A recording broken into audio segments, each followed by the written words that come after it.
It's Locked On NBA Game Night for a Monday, January 12th. Coming up, the Cavs win streak comes to an end, and it's time to pay attention to the Indiana Pacers win streak. That's now the longest in the Eastern Conference. Plus, Jalen Brunson and the Knicks get a blowout win over the Bucks, but are we sure the Bucks are even good? When that final buzzer rings, you know it's time for Locked On NBA Game Night. All the post-game reactions to every game across the league, every single night, with insights only the hosts at Locked On can provide. It's the true NBA fans' one stop for all the action. Every game, every night. It's Locked On NBA Game Night. Tipping off now. Welcome to Locked On NBA Game Night. Every game, every night in 30 minutes. Wes Goldberg here with Swipa. However, you're tuning in on YouTube or your favorite podcast app. Thanks for making Locked On NBA your first listen every day. Today's episode is sponsored by Game Time. Download the Game Time app, create an account, use the code LOCKEDONNBA for $20 off your first purchase. Have a great show for you today. Doug Christie has the Kings rolling. The Celtics get a little bit of luck on their side, but we got to start in Cleveland, where the Pacers beat the Cavaliers 108-93, ending the Cavs' 12-game win streak. Andrew Nembhard, 19 points. He led an ensemble effort, Swipa, 6 guys in double digits, even after Tyrese Halliburton left the game in the first half with an injury. Here's Tony East from Locked On Pacers with more. The win streak ended in Cleveland tonight, but it wasn't the Pacers. The Pacers get their 6th win in a row. The Cavs' 12-game streak is over. Pacers are rolling up to tied for 4th in the East. They've won 12 of their last 15. The Cavs could not hit anything in the second half. From 3, that was throwing misses on open shots. From 2, the Pacers' defense was terrific, walling off the rim, preventing Cleveland from getting going with any sort of inside-out game. And in that second half, Andrew Nembhard, Ben Mather, and Jarris Walker, Pascal Siakam all carried the Pacers across the line. They look great right now, ascending at a good time. Unfortunately, Tyrese Halliburton leaves this game at halftime with hamstring tightness. Obviously, a huge story for them. He's been the engine of their offense since he got to Indiana, but they'll take this win at this moment. They've won 6 in a row, all by double digits. Here come the Pacers. They are not fun to play against right now. They're defending better. Their offense has been terrific. And they get the Cavs again at their place on Tuesday. We'll have much more on Locked On Pacers.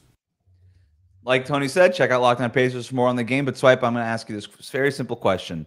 The Indiana Pacers have the longest win streak now in the Eastern Conference. They are rising up the Eastern Conference standings, having won 7 in a row. Now that they're here, they were in the Eastern Conference Finals last year. Where do they stack up in the East? I mean, I think you could make an argument that they would be somewhere below the Cleveland Celtics tier. I think all the way around. I think that the early season to get, I think Tyrese Halliburton coming back and like having to get, I think, full access to his body again. They've obviously been dealing with a lot of injuries over the course of the year, but I think that they are slotted right below that, maybe with the Milwaukee Bucks and the 76ers, the idea of the 76ers. They're not contenders in the traditional sense, but I actually don't think that's like a big deal. I think they match up well with almost everybody in the Eastern Conference. And I even think tonight, one of the things the Pacers don't get credit for that I always try to bring up is how athletic they are. And when you're as athletic as they are, Wes, they're a team that like their numbers aren't necessarily going to reflect how good defensively they probably should be, given that they do have the personnel to be able to deploy, like they did tonight, a bunch of long, rangy, athletic guards and wings who can get into your grill and in possessions. And today, they were able to do that, especially down the stretch of like the third quarter, top of the fourth. I think they just have like the requisite skill set that you need to really be able to push somebody to the brink on a game-by-game basis. And I think they're really picking up steam. They're picking up confidence. And as you know, when a team gets confident and they believe in who they are and they believe in their process, that's when they're the most dangerous. Right, and we've got the proof of concept. They went to the conference finals last year, Yeah. so that self-belief, all they needed was something a little bit like this, where they start getting a little bit healthy, they start stringing together some of these wins. They're like, oh, right, yeah, we were in the Eastern Conference Finals last year. We were one of them, right? Like, we're one of these best teams in the East. At least they should be thinking that way. 12 of their last 15 games they've won. They're third in offensive rating over that stretch. Their defense has been much better than it was prior to. Their only losses during this stretch are against Boston, Oklahoma City, In Milwaukee, they also beat Boston once during this stretch. And then obviously Cleveland. In this game, they look a lot better. That defense, to your point, should be a lot better. It's also important to remember, like, this team is pretty young, right? We think about Halliburton. He's been around and he's been in our lives for a while. He's still relatively young. But you look at guys like Andrew Nembhard, Benedict Mathurin in the starting lineup now, even Obi Toppin, who's, again, feels like he's been around forever. He's still relatively young. And a lot of these guys coming off the bench. I think the Thomas Bryant acquisition, low-key, was really important for them. It allows them to play with a similar type of center, a 7-footer who could stretch the floor a little bit between him and Turner for 48 minutes. That's been really helpful for them. And obviously this win streak kind of coincides with having had gotten him a little bit here. But then Nembhard leading the team with 19 points, but he's making just a hair less than $2 million this year. Sign that extension that's going to pay him $20 million-ish over the next 3. And Mark Stein in his newsletter on Sunday reported that there's a bunch of teams calling Indiana about Nembhard. And the Pacers are like, nah, we're good. No. We love this guy. He might have the best contract in the NBA. Well, we'll talk about another player later that might actually be taking that argument from Nembhard right now. Ooh. But look, I can't. If people haven't heard me on this platform say it, I've said this many times. Andrew Nembhard was a fantastic get out of college. Again, they got him in the 31st overall pick. I can't remember what the pick was. Yeah, it was high up in the second round. Yeah. To think that he was somehow like an iteration of a two-way guard that you could get in the draft that late. That's that big, that rangy, that with that kind of skill set, and of course, like they develop. Again, Andrew Nembhard came on the scene, I believe, with that game winner over Golden State in Golden State. Yep. It's a couple years. Well, his Steph's rookie year. face. Yeah. Right. And ever since, he's just gotten better and better. And then last year in the playoffs was cooking. Look, whenever Andrew Nembhard is healthy, I wouldn't be surprised if their record and like their net rating shows they're one of the upper teams in the Eastern Conference. It's the backcourt of the future. Halliburton, Nembhard, and Mathurin's just like a little like icing on the cake there, which is crazy because he was the lotto pick. But that dude's clutch. He's great. He's a baller. He's one of those guys, too, where it feels like a lot of teams are going to be looking in the draft for their next Andrew Nembhard, right? You kind of have those guys. Here's my take on why Cleveland lost. Those jerseys, they shouldn't have worn them. Oh, my gosh. Those light blue jerseys, hear me out. I don't think they wore those during the win streak.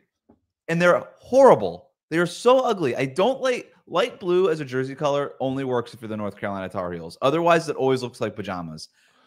If they didn't wear those jerseys, I think they win this game. Well, I'm pretty sure they prove I'm wrong. Throttled Denver in those jerseys. So it worked when it needed to work. Doesn't matter.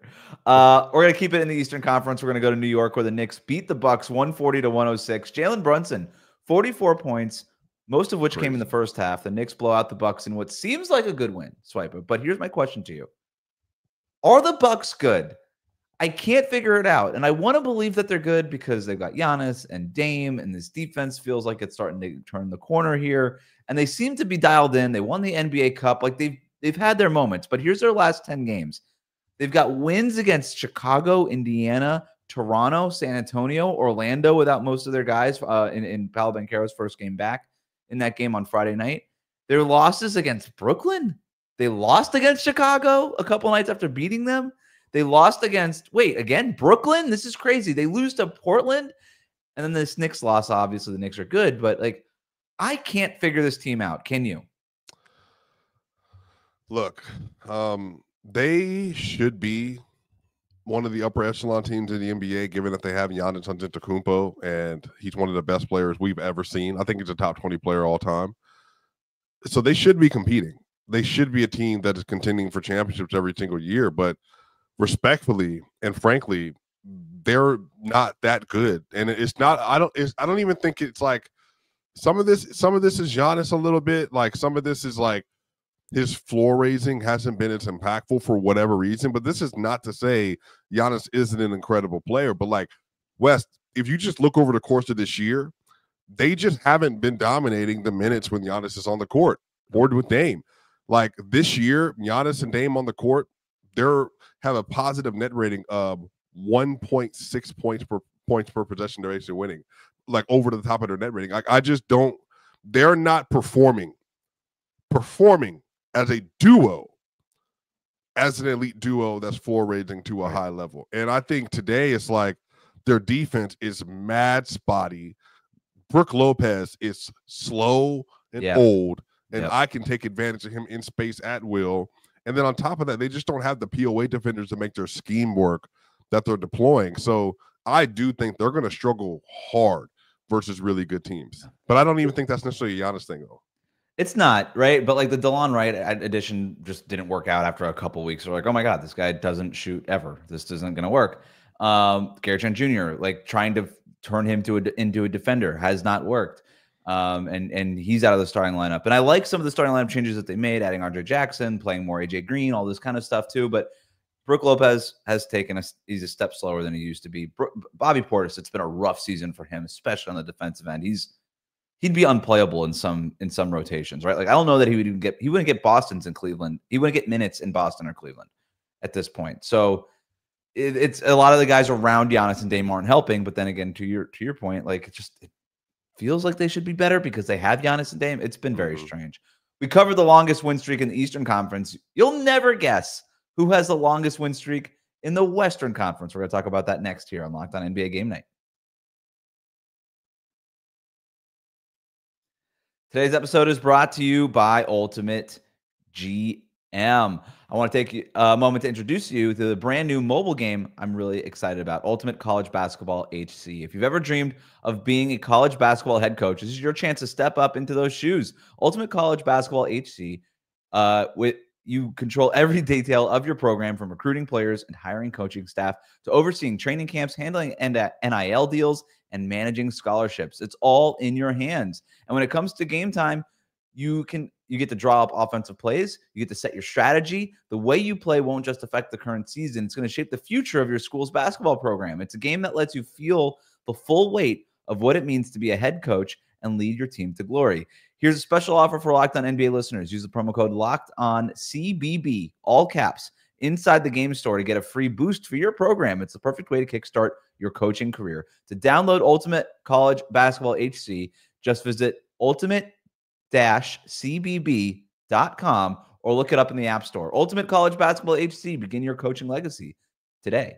Today's episode of Locked On NBA Game Night is also brought to you by Game Time. I love going to live events, whether it's sports, music, theater, or comedy. One of my favorite memories was attending a concert last year. The energy, the excitement, unforgettable. Now Game Time has made it even easier to get tickets for your favorite events with their new feature, Game Time Picks. This feature filters out all the fluff to show you only incredible deals on great seats, so you don't have to waste time searching through thousands of tickets. Recently, I was looking for tickets for an upcoming concert. I used the Game Time app, and with Game Time Picks, I found amazing deals and could even see the seat view from the seat before buying. The super deal was particularly impressive, offering great seats at unbeatable prices. Plus, the app's all-in pricing shows the total cost upfront with no surprise fees at checkout. So take the guesswork out of buying tickets with Game Time. Download the Game Time app, create an account, use the code LOCKEDONNBA for $20 off your first purchase. Terms apply. Again, create an account, redeem the code LOCKEDONNBA, Locked On NBA, for $20 off. Download Game Time today. What time is it? Game Time.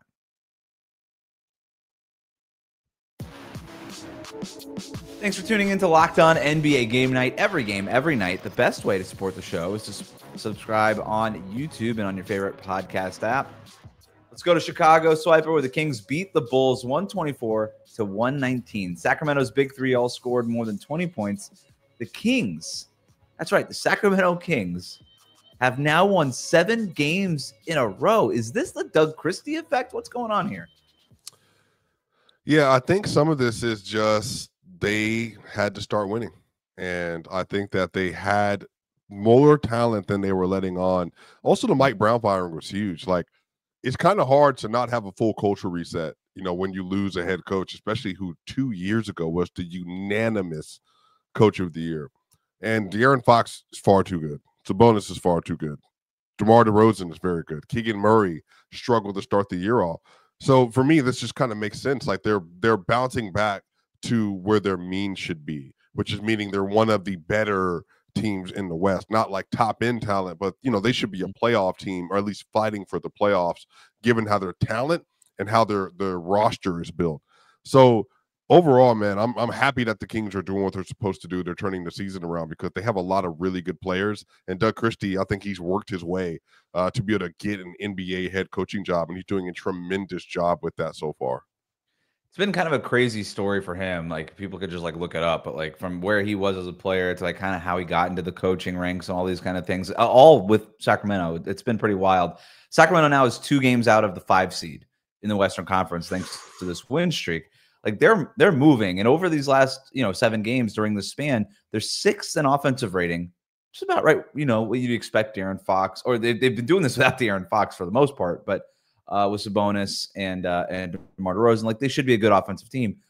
More impressively, 3rd in defensive rating over the last 7 games.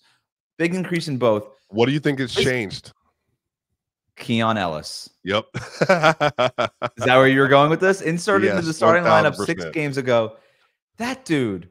If Mike Brown was only fired, and I like Mike Brown, but if he was only fired because he wasn't starting Keon Ellis, then maybe that was a fireable offense in hindsight, because that guy is balling. Like, he's not going to put up the best stats. He's not going to go crazy. But he hits timely threes. He's a dog defensively.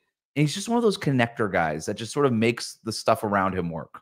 Yeah. And, having a dude that doesn't require the ball, but does a lot of the gritty, tough, chasing things that guards need to do, and he gets in your grill whenever he's required to do so. And then you put him around De'Aaron Fox, who's a good defender in his own right. And then you put Malik Monk, who is not necessarily a good defender, but he's athletic. He runs, he leaps, he has explosion.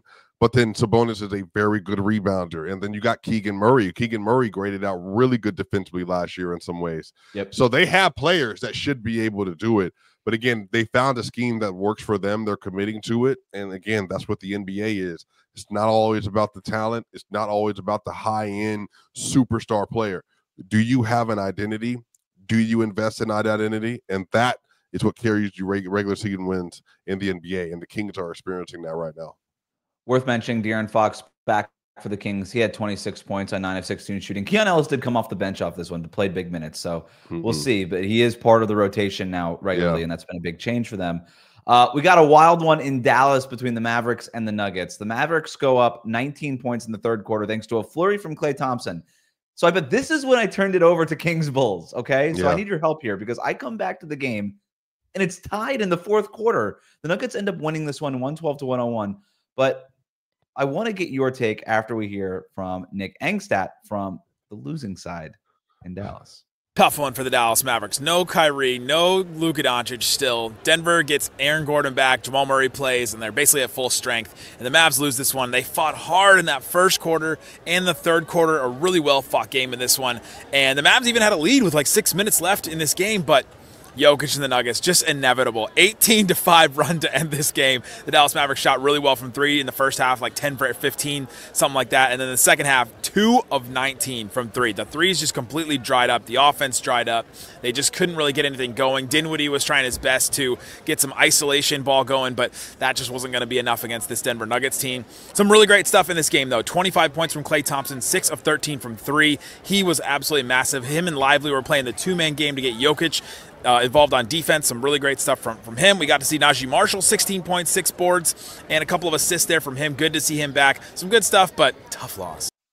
So that's the Dallas side swipe. But how did Denver get back into this game? Fill me in. What did I miss here?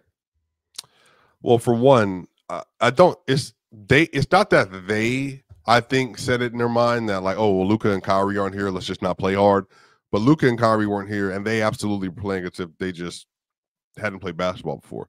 It got down to 19-3 lead, and then it got to like 21-5 lead in the 1st quarter. I mean, it was abysmal. And even watching the game, no one was playing well except who I think has probably been the most valuable per minute player in the NBA this year, and that's Russell Westbrook. Wow. Again, that's why when you brought up, Andrew Nembhard and all this other stuff, I'm like, look, I don't disagree that he's super valuable.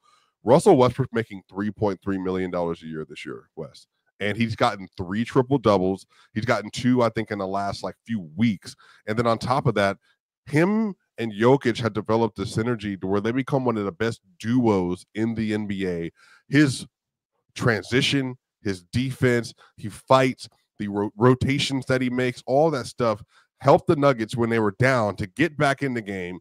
And then when Jokic goes out, Russ has this ability to be able to floor raise because he is so committed to doing everything at full speed. And that makes such a difference when you have Christian Brown, Peyton Watson, and all these other kind of players. And again, shout out Peyton Watson today.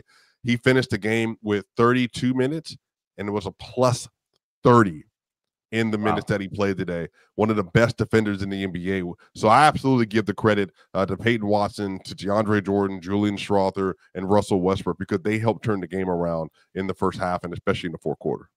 There was a play when you're talking about the Jokic Russell Westbrook 2-man game where they ran just your typical 2-man game, pick and roll, whatever it was, and they sent 2 to the ball when Jokic had it, and then Westbrook sort of sprints off the Jokic screen and just ends up under the basket by himself, like Lively, and I forget which guard it was for Dallas, like just ignored him. Maybe it was Dinwiddie, and then Klay Thompson just never moved over as the low man, and Jokic is just like there was like literally a pause. It felt like there was a glitch in the NBA 2K game, and he just sort of like throws it to Westbrook, and Westbrook just lays it up, and then you just see Westbrook laugh.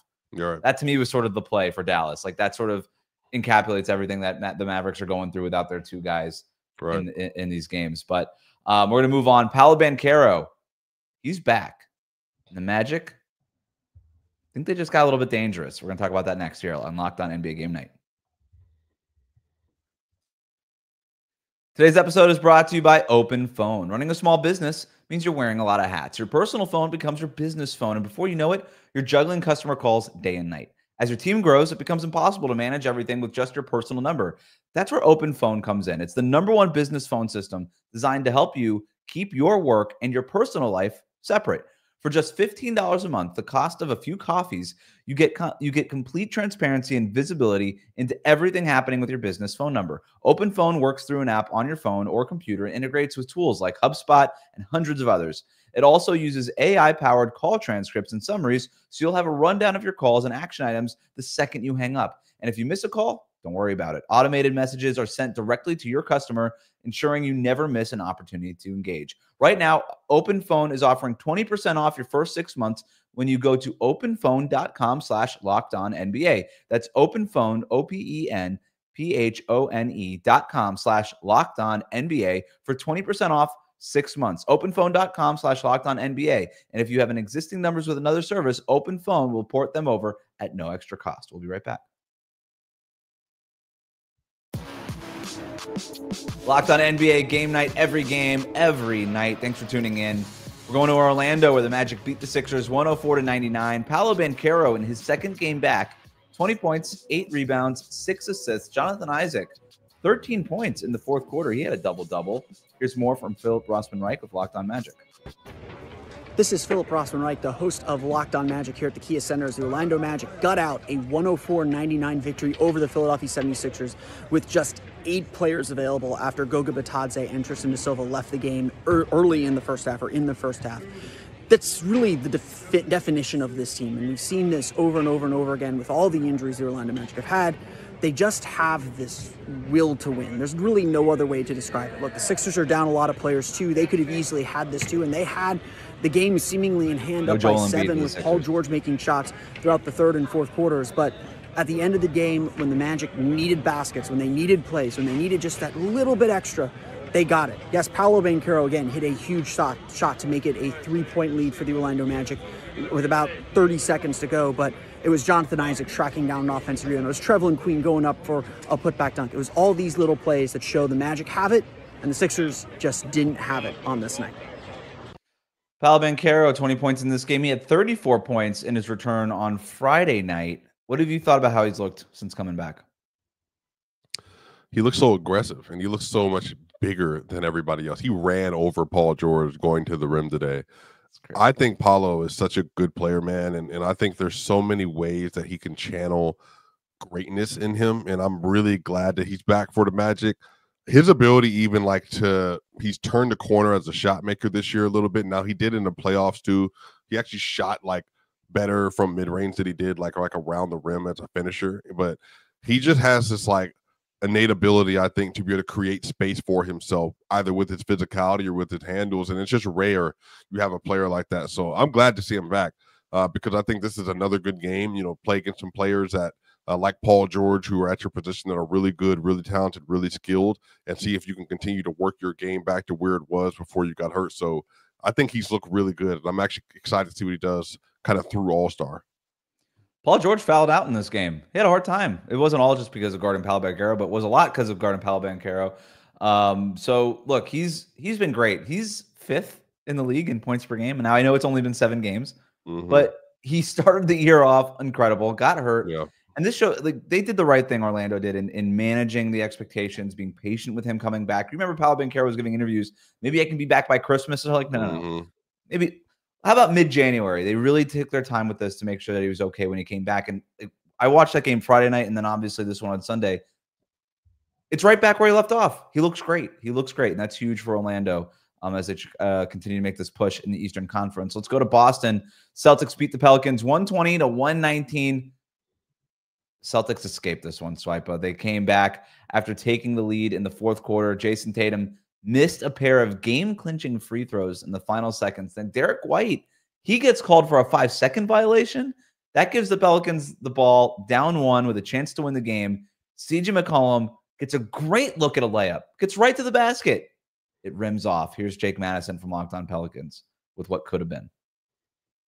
In their loss against the Boston Celtics, the Pelicans showed you a glimpse of the team they thought they'd be this season. I'm Jake Madison, host of Locked On Pelicans. Going into the game, a 15-point underdog per FanDuel, the Pels played the Celtics about as hard as you could in a 120-119 loss, as CJ McCollum barely missed a game winner at the buzzer. Truthfully, the Pels looked like an entirely different team, with Zion Williamson and Trey Murphy back healthy. Makes a big difference there.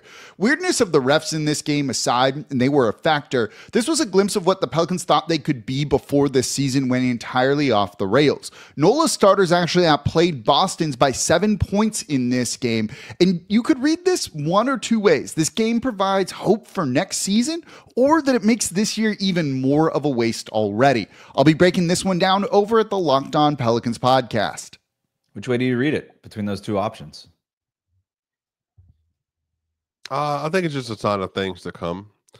For this team, Trey Murphy is really good. I don't know what his ceiling is. I really don't. I don't know. I don't think he's going to be like a superstar, like a 1A championship piece at all. But, if you told me a couple years from now that he developed into an all-star, and I'm like, well, yeah, I mean, like a 6'8", 9 rangy wing that's a sniper as well. It's like, yeah, it makes sense. Zion just continues to be like one of those stories like, man, I just wish he was healthy. I wish he was right. I wish he made all the best decisions for himself, because I think he could be such a tantalizing force in the NBA. So I'm on the side that I think their future is bright, but, it's just going to take some injury luck. Yeah, and, the Celtics got a little bit of Irish luck in this game, too. I do think that this is a little disappointing in terms of when Jake Madison says this is kind of like what we thought this was going to be this year. That's pretty much exactly right. Like Zion doing Zion things. Got Murphy, to your point, sniping 5 of 10 from 3-point range in this game. They have mostly their starter, like their lineup back. I mean, this was DeJounte Murray, CJ McCollum, Trey Murphy, Zion, even Missy. Like, they're just missing Brandon Ingram. And I think a lot of Pelicans fans going into this game, into this season rather, were like, yeah, we should probably be starting Trey Murphy over Brandon Ingram and some of these other guys anyway. So they have looked a lot better since Zion got back, and the Celtics still a little wobbly here defensively. They're not totally locked in, but was the Kings game the last game they played? The last game the Celtics played? The playoffs, the Celtics with the 70-point loss to the Kings. I think so. Maybe. It's been weird. It's been a little weird for Boston lately. But let's go to Utah, where the Jazz beat the Nets in overtime, 112-111. Kind of a crazy one. Utah leads by 23 points in the fourth quarter, but then Brooklyn storms back, forces overtime, but couldn't close the deal. Rookie Isaiah Collier, he's the hero in this game with 23 points and the game winner. Here's David Locke with more. On a night when the Brooklyn Nets and the Utah Jazz did not have many of their headliners playing, it was the 29th pick of last year's NBA draft, Isaiah Collier out of USC, who at one point in time was the #1 high school player in the country, and then after a disappointing year with USC, slipped in the draft, became the hero for the Jazz, hitting a layup in overtime with 3 seconds left to win it for Utah, 112-111. Collier had 23 points, 7 rebounds, and 7 assists, and only 2 turnovers in 30 minutes 37 minutes of action for Utah. Both these teams opened up the door to the young players and gave them opportunities to shine. For the Jazz, they got 23 from Collier. They got 12 from second-round draft pick Kyle Filipowski, who hit 3 3-point shots. And second-year player Bryce Sensabaugh had 16 for Utah. Also a monster 3 late in the game for Sensabaugh on the play the Jazz run most often. For the finished 7-footer Lauri Markkanen, who was out for the night. Jazz beat Brooklyn in overtime, 112-111, with Collier, Sensabaugh, Filipowski, and the youngsters carrying the way. That's it from that game, Swipe. It was, again, kind of a crazy one. Who's your, like, of the two teams, you're just looking at this box score. Again, no Lauri Markkanen, as David pointed out there, but if you had to pick one player on either one of these teams to make an all-star game one day, who would you pick? You could say nobody. Respect Keontae George, 100%. Yes, my chips are all the way in on Keontae George, 1,000%. That is my guy, 1,000%. I think Keontae is going to be a star. I love the way he plays. Fair enough. Zaire Williams had 19 points, but I'm not picking him either. For Brooklyn. The Suns beat the Hornets 120-113, a close game throughout, but Kevin Durant made some shots. Royce O'Neal hit a couple of big corner threes in the fourth quarter. Oso had a couple of big timely dunks to give the Suns the win. And wrapping it up with the Thunder, they go into Washington, easily beat the Wizards 136-95. Shai Gilgeous-Alexander, do you know how many points he scored tonight? How many? Guess. It's not crazy. 30. It's not crazy. It's not crazy. 30. 27. Right about where he's at. That's the Shai zone. 27-31 feels like it's every single night with this guy. Shai zone. I like that. The Shai zone. 7 rebounds, 4 assists. Big game for Aaron Wiggins. 23 points off the bench. That wraps up Locked On NBA Game Night. Every game, every night. Make sure you're subscribed on YouTube and wherever you get your podcasts.